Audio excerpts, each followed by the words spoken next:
কাল একাদশী করেছিলাম, তাই আজকে স্নান করে পালন করে নিয়েছি আর রান্নাও হয়ে গেছে। এখন আমি খেয়ে নেবো। চলো দেখাই কি রান্না করেছি সকাল সকাল। আলু সিদ্ধ আর ভাত। চলো এখন আমি খেয়ে নেবো। আমার বর বাজার করে এনে সবজি কাটতে বসে গেছে, আরও বাজার থেকে মাছ কিনে নিয়ে এসছে। মাছগুলো এখন আমি ভেজে নিচ্ছি। বাজে ওঠ নাকি? কাকিমাদের গাছে এই ফলটা হয়েছে, আমাকে বোন দিয়ে গেছে। আর এইগুলো খেতে তো আমার অনেক ভালো লাগে, আর আমি খাচ্ছি আর উপর থেকে এরকম করছি আর নিচ থেকে দেখে আমার বর হাসছে দাঁড়িয়ে দাঁড়িয়ে। আজকে রান্না করেছি ঢেঁড়স, আলু, মাছের ঝোল আর কাঁকরোল, আলু ভাজা। এখানে টিফিনটা ওর গুছিয়ে দিয়েছি, ওর খেতেও দিয়ে দিচ্ছে, খেয়ে নিচ্ছে। আমার বর বাগানে গেছিল আর আমাদের গাছ থেকে একটা লেবু নিয়ে এসছে আর এই জামগুলো পেড়ে নিয়ে এসছে।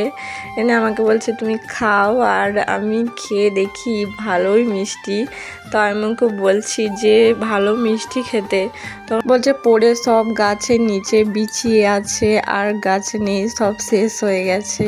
বর এখন বাই বাই দিয়ে বেরিয়ে যাচ্ছে, আর যার আগে আবার এই একটা ফল আমাকে দিয়ে গেছে। এগুলো তো খেতে বেশ ভালো লাগে, পুরো লিচুর মতো। আর সেই টেস্ট। এবার নিচে গিয়ে বলছে আমার ঘড়িটা ফেলো, ঘড়িটা নিয়ে যেতে ভুলে গেছে।